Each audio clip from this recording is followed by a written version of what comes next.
쑥스러워하시는 분이 몇 분 계시네, 그죠? 예. 제가 좋아하는 인물 가운데 존 스타트 목사님이 계시는데, 이분이 나이 87세에 살아있는 교회라는 책을 하나 적었는데요. 그 책에 보면 살아있는 교회의 특징을 4가지로 설명합니다. 첫째는 성경을 배우는 교회, 둘째는 서로 교제하며 돌보는 교회, 세 번째는 기쁨에 넘친 예배가 있는 교회, 네 번째는 예부를 향해서 지속적으로 복음을 전하는 교회라고 그렇게 이해합니다. 성경 전체를 보면서 그렇게 4가지를 잡은 것입니다. 저도 이러한 교회를 사실은 꿈꾸고 있습니다. 또 우리 교회는 이런 3가지 중요한 생활 원리를 가지고 있지 않습니까? 하나님 중심, 성경 중심, 교회 중심의 원리들을 가지고 있습니다.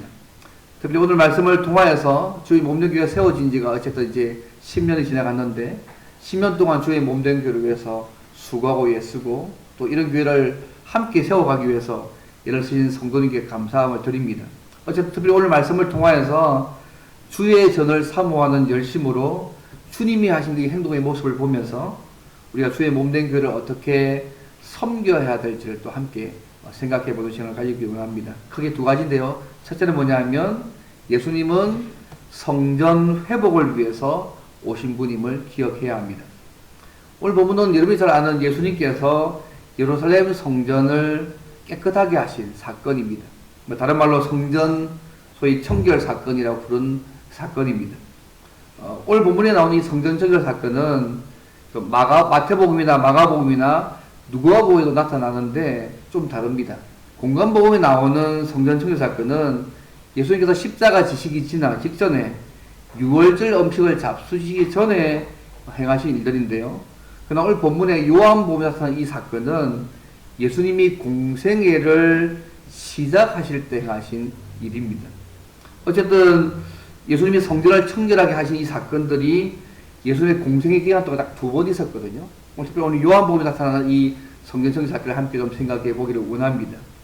보통 구약의 율법에 따르면 이스라엘의 남자는 매 1년에 3차례씩 반드시 성전에 올라가도록 되어 있었습니다. 유월절, 또 초실절, 장막절입니다. 이때 유대인들의 성전에 올라가기 위해서 자기 자신을 정결하게 하면서 나아가야 했습니다. 근데 오늘 본문에 보시면 예수님이 예배 드리는 예배자를 정결하게 하신 것이 아니라 성전을 정결하게 하고 있다는 부분들을 좀 주목해 보실 필요가 있습니다. 당시 성전 군에는요 3부분으로 나뉘어 있었습니다. 한번 촬영지 한번 보여주시겠어요?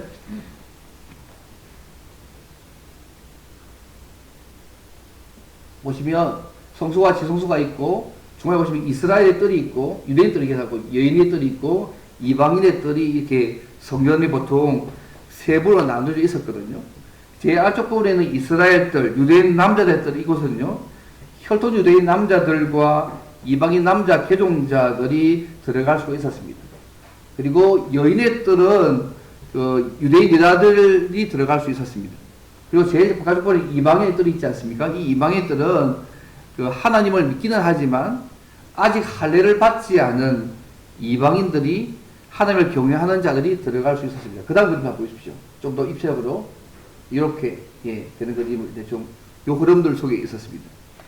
근데 예수님께서 성전을 어떻게 청결하게 하시는지를 보시면 14절부터 16절을 보시면 쭉 나와 있습니다. 예수님의 성전에 올라가실 때에 성전에 양과 소와 비둘기를 파는 사람들이 있었습니다. 유대인 성전은 여러 곳에 있는 것이 아니잖아요. 예루살렘 한 군데만 있었습니다. 그런데 유대인들이 제사를 드리러 올 때에 전국 각지에서 몰려오고요. 또 심지어 외국에서도 사실은 왔었거든요. 그래서 이들이 예루살렘 성전에서 제사를 드리기 위해서 먼 곳에서부터 제물을 가지고 올 수가 사실 없었습니다. 현실적으로. 그러니까 양과 소를 파는 일은 먼 곳에서 예루살렘 성전으로 예배를 올려온 그 사람들의 편의를 위해서 정말 중요한 일입니다. 쓸데없는 일이 아니고 정말 중요한 일이었습니다. 또 화폐를 바꾸는 환정산도 있어야 될 이유가 있었는데 그게 뭐냐면 유대인들이 당시 로마의 지배 아래 있었거든요. 그래서 로마의 화폐 단위가 데나리온입니다. 데나리온을 사용했는데 또 헬라 문화권에 살고 있었기 때문에 드라크나마, 문화나 달란트 등의 화폐도 사용했습니다. 그런데 유대인들이요, 그들의 화폐를 가지고 있었는데 그게 뭐냐면 렙돈과 세겔입니다. 세겔을 사용했거든요. 그래서 유대인들이 성전세를 낸다든지 헌금을 드릴 때는 반드시 유대인의 화폐인 세겔이나 렙돈을 바쳐야만 했습니다. 그래서 이스라엘 백성이 여러 곳에 흩어져 살다가 이 명절에 제사를 지내기, 예배드리기 위해서 성전에 올라오는데 그때는 성전에서 사용하는 돈으로 바꾸어서 사용할 수밖에 없었습니다. 보통 이스라엘 남자들은요, 20세 성년이 되게 되면 누가 성전에 가서 제물을 바칠 때에 최소한 반세겔의 속전을 바쳐야만 했습니다. 어떤 이러한 이유 때문에 화폐를 바꾸어주는 환경상 꼭 필요한 일이었습니다. 근데 예수님께서 이걸 본문에 보면 예배자들의 편리함을 위해서 있는 장사하는 사람들을 책망하고 계십니다. 책망할 뿐만 아니라 과격한 행동을 하시는 것처럼 보입니다. 16절 말씀 보시면 이것들을 여기서 가져가라고, 내 아버지의 집으로 장사하는 집을 만들지 말라고 말씀하고 있습니다. 예수님께서 이들을 책망하신 이유는 뭐냐면 아버지의 집을 장사하는 집으로 바꾸었다는 것입니다. 여러분, 장사하는 집이 뭘까요? 쉽게 하면 시장이라는 얘기입니다. 예수님은 하나님께 예배한 이 성전을 너희들이 시장터로 바꾸었다고 지금 말씀하고 있는 것입니다. 예배하는 일을 돕는 것이 아니라 그것을 빙자해서 사업하는 일을 지금 책망하고 있는 것입니다. 물론 성전에서 제사 드리기 위해서 먼 거리 있는 유대인들이 성전 가까이에서 희생제물을 사는 것 자체가 나쁜 것은 결코 아닙니다. 예수님께서는 하나님께 예배하는 이 성전을 시장터로 만들어버린 일들을 지금 책망하고 있고요. 예배자를 돕는다는 그 명목으로 시장터를 만든 일에 대해서 지금 책망하고 계시고 있는 것입니다. 특히 유대인들이요, 성전 아까 보시면 바깥에 보시면 이방인의 뜰이 있잖아요. 이방인의 뜰에서 이런 일을 했습니다. 이 매매를. 그렇게 되면 이 이방인의 뜰에 아까 보면 이방인 뜰은 이 사람들이 성전에 들어오지 못하게 하는 잘못까지 범하게 된 것이죠. 그들의 예배조도 막아버린 것이죠. 이것이 더 큰 문제입니다. 이방의 뜰들을 그렇게 사용함을 통해서 그들이 하나님 앞에 예배하는 자리까지 나오지 못하게 만드는 잘못까지 범한 것입니다. 이런 당시 문서들에 의하면요, 성전에서 장사한 일은 당시 성전 봉사자들의 큰 수입원이었습니다. 제사장의 허락이 없이는 이곳에서 장사할 수 없었습니다. 또 재물을 검사하는 특권이 제사장에게만 있었습니다. 결국 이런 장사는 당시의 성전 예배가 얼마나 형식적이었고 부패했는가를 잘 보여주는 모습인 것이죠. 이런 이유 때문에 예수님께서 내 아버지의 집을 장사하는 집으로 만들지 말라고 지금 말씀하고 계시는 것입니다. 성전 본래의 의미를 훼손하고 왜곡한 데에서 분노하시면서 예수님께서요, 과격한 행동을 하시고 있지 않습니다. 뒤엎으시지 않습니다. 내 아버지의 집을 장사하는 집으로 만들지 말라고 하시면서 그렇게 하십니다. 이런 예수님의 행동에 대해서 오늘 본문이요, 시편 69편 9절의 말씀을 인용합니다. 17절 말씀 보시면 제 아들이 성경 말씀에 주의 전을 사모하는 열심이 나를 삼키려 한 것을 기억하더라고 말씀하고 있습니다. 이건 시편 69편에 나오는 다윗의 시입니다. 다윗이 주를 위해서 비방과 수치를 당하고 심지어 형제들에게도 궤기 되었는데 그 이유가 뭐냐면 주의 집을 사모하는 열심이 자기를 삼키고 그 때문에 그 비방을 받고 있다는 내용입니다. 시편 69편에 이렇게 나와 있습니다. 주를 이 집을 위한 열성이 나를 삼키고 주를 비방하는 비방이 내게 미쳤나이다. 그렇게 시편 69편 9절에 표현되고 있습니다. 이 말씀을 지금 예수님의 이 행동에 지금 적용하고 있는 것입니다. 삼킨다는 말은요, 먹는다는 뜻입니다. 주의 전을 사모하는 열심이 다윗을 먹어버렸기 때문에 수치를 당하고 비방을 받고 있다는 것입니다. 그런데 이 말씀을 예수님이 적용해서 예수님께서 주의 집인 성전을 사모하는 그 열심 때문에 성전을 시장터로 만든 사람들의 상을 뒤엎고 내쫓아샀다고 말씀하고 있다는 것입니다. 그러니까 유대인들이요, 왜 이렇게 과격한 행동하는지 설명을 요구합니다. 18절 와서 보면 내가 이런 일을 행하는데 무슨 표적을 우리에게 보이겠냐고 요구합니다. 쉽게 하면 성전에서 장사하는 사람들의 상을 얻는 행동이 정당하다는 거, 입적해 보이는 증거 달라고 지금 예수님이 요구하고 있는 것입니다. 그때 주님이 뭐라고 말씀하십니까? 19절 여러분이 잘 아는 말씀이잖아요. 너희가 이 성전을 헐라. 내가 3일 동안에 일으키라고 말씀하고 있습니다. 그들이 표적을 보여달라고 할 때에 이 성전을 헐라. 내가 3일 동안에 일으키라고, 이것이 내가 성전 뒤엎는 행동의 표적이라고 말씀하고 있습니다. 이 말씀 아무도 이해 못했습니다. 심지어 예수님의 제자들조차도 이때 이 말씀을 이해하지 못했습니다. 여러분 20절 보십시오. 이 말씀을 보시면 그들도 이해 못하잖아요. 유대인들이 이르되 이 성전은 46년 동안에 지었는데 내가 어떻게 3일 동안에 일으킨다 하느냐고, 이렇게 오히려 이렇게 반문하고 있지 않습니다. 지금 제사드린 이 예루살렘 성전은요, 솔로몬이 지은 성전이 아닙니다. 예수님 당시의 성전은 헤롯이 유대인의 환심을 사기 위해서 성전을 주전 20년에 착수해서 지금 예수님 지금 사역하고 이때까지 계속 짓고 있는 중이었습니다. 이때까지 46년이 걸렸습니다. 그래도 아직까지 완성 안 된 상황입니다. 지금 유대인들이 생각하고 있는 이 성전이 바로 헤롯 성전인데, 이런 장구한 세월 동안 지어도 다 짓지 못한 이 성전을 예수님께서 사흘 동안 짓겠다 하니까 도저히 이해가 안 되는 것이죠. 근데 예수님이요, 성전 보고 얘기하는 얘기입니까? 아니지 않습니까? 21절 보시면 예수는 성전된 자기 육체를 가리켜 말씀하신 것이라고 명확하게 말씀하고 있습니다. 예수님의 십자가에 죽으시고 부활하신 그 사건이 구약 성전이 예표하고 있는 자기 육체를 가리켜 말씀하신 것이라고 얘기하고 있는 것입니다.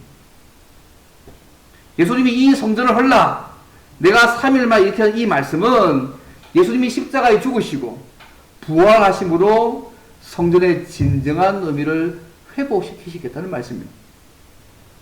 이 사실을 당시의 제자들도 몰랐습니다.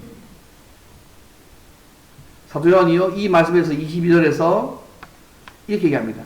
죽은 자 가운데서 살아신 후에야 제자들이 이 말씀하신 것을 기억하고 성경과 및 예수의 하신 말씀을 뭐하다고요? 믿었더라고. 그때서야 이 말씀을 믿었다고 이야기하고 있습니다. 그럼 예수님께서 이렇게 이 성전을 청자의 사건을 통해서 예수님께서 알려주고자 하는 교훈이 뭐일 것 같습니다. 가장 우선적으로는 성전을 시장터로 만드는 사람들을 내어주신 일에 대해서 예수님은 성전이 시장터로 바뀌어지는 것을 엎을 권세가 있는 분임을 그에게 보여주셨습니다. 그리고 예수님이 십자가에 죽으시고 부활하심으로 성전의 참된 의미를 회복할 것인데, 그것이 바로 표적이라고 지금 그에게 말씀하고 있는 것입니다.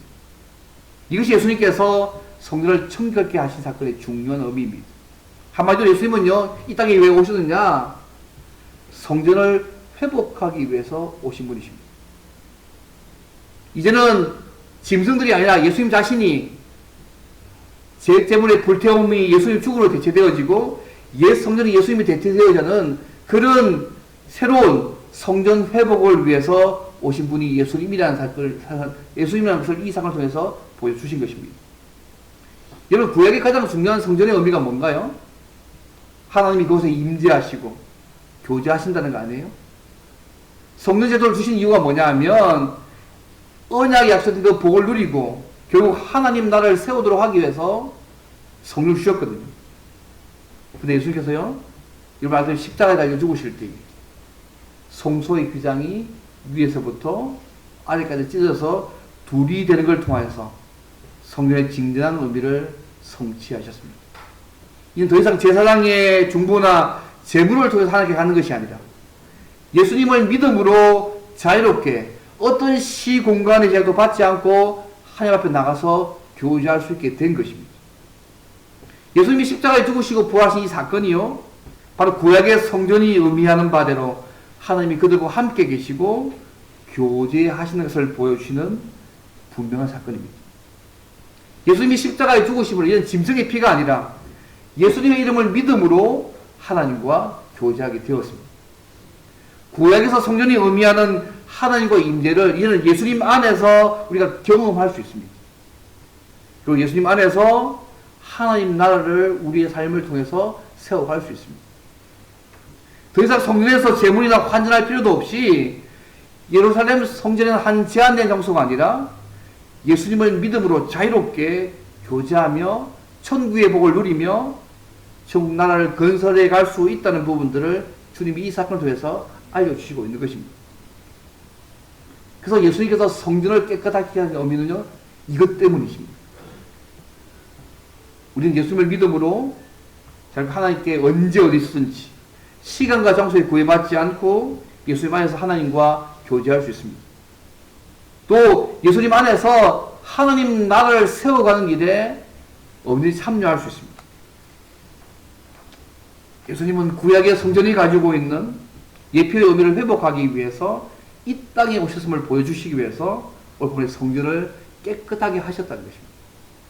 사랑하는 여러분, 우리가 이 예수 믿음으로 하나님과 교제할 수 있게 된 거 보통 일이 아닙니다.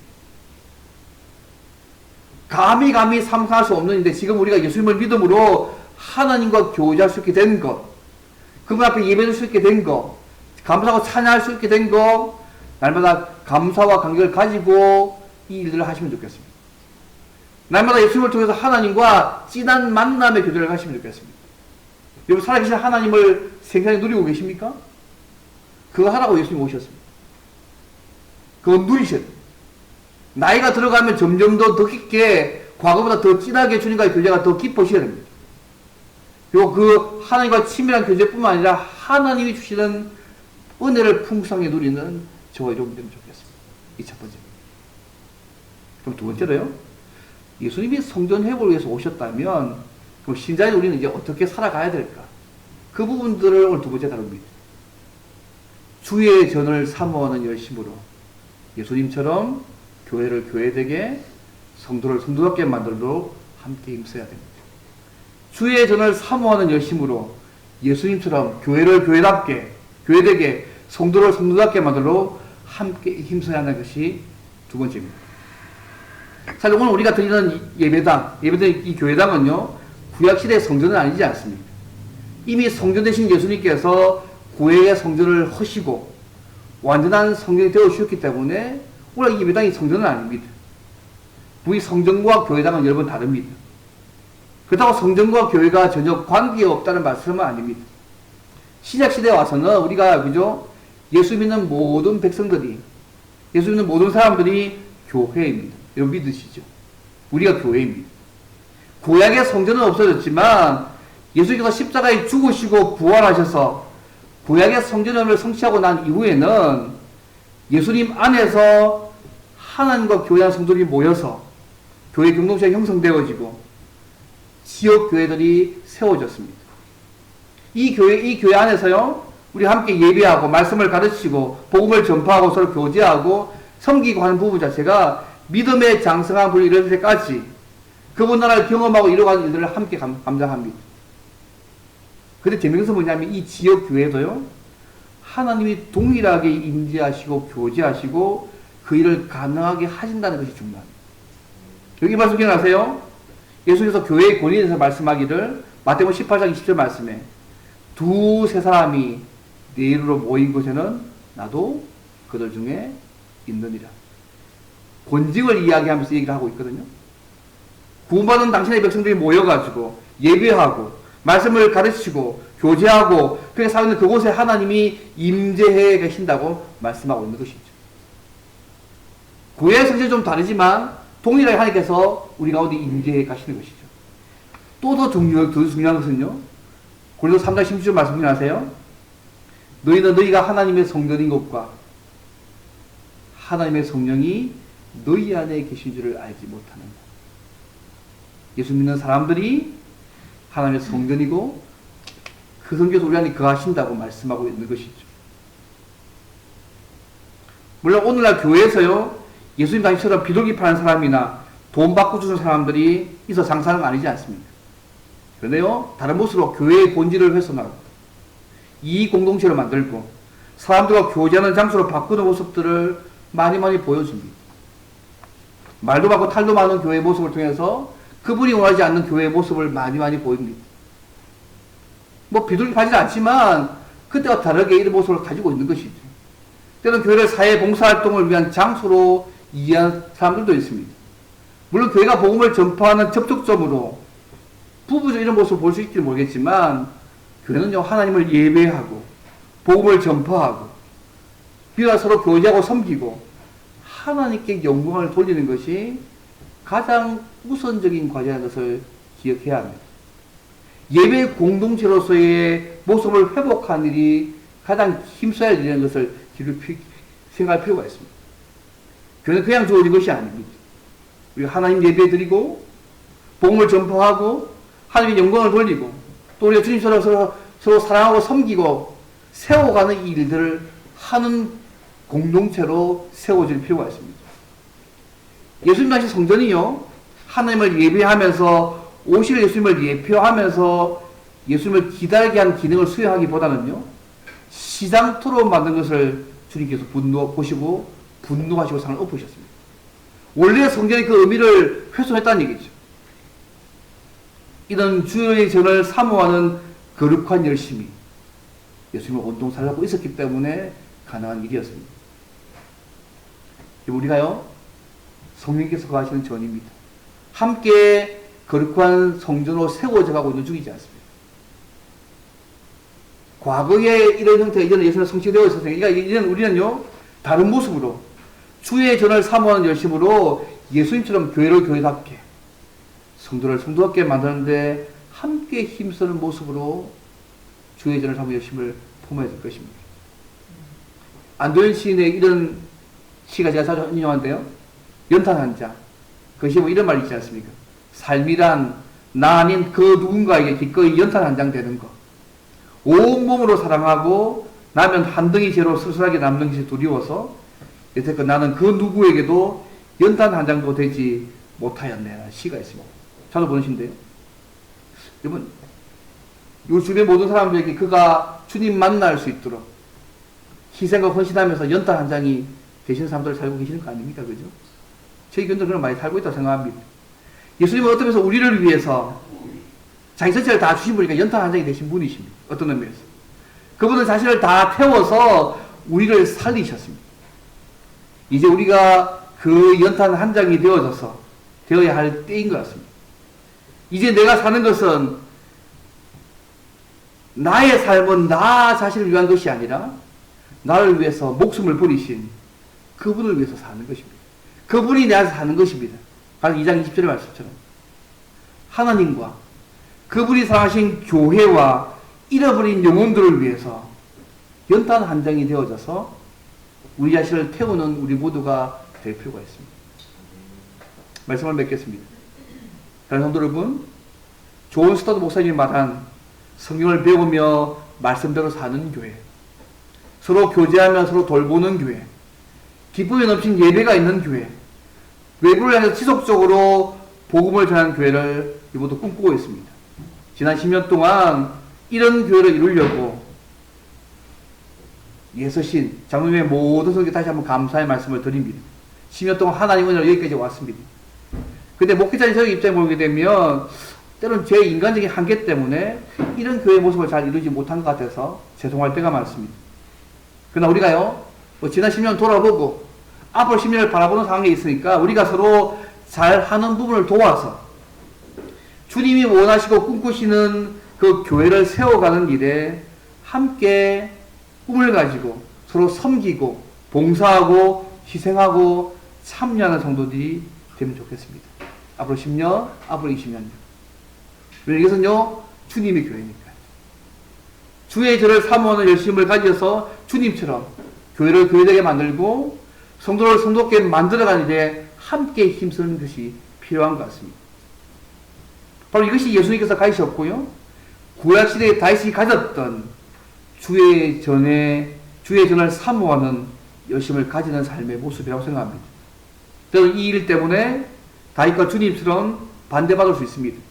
수치당할 수도 있고 손해볼 수도 있고 비방받을 수 있습니다. 그럼에도 불구하고 우리가 주님이 기뻐하시는 교회를 향한 거룩한 열정을 불태운다면 더 없는 주의 은혜와 위로가 우리의 삶에 주어질 거라고 믿습니다. 우리가 하나님께 예배드리는 이 장소인 이 교회당에 자주 와서 엎드려서 여러분 기도하시면 좋겠습니다. 꼭 새벽 기도 달라는 말씀이 아닙니다. 자주 기도하십시오.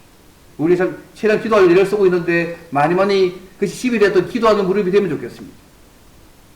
주님께서 십자가에 죽으시고 부활하심으로 이루신 새롭게 산 길을 통해서 살아계신 하나님과 교제하는 일에 힘을 기울이시면 좋겠습니다.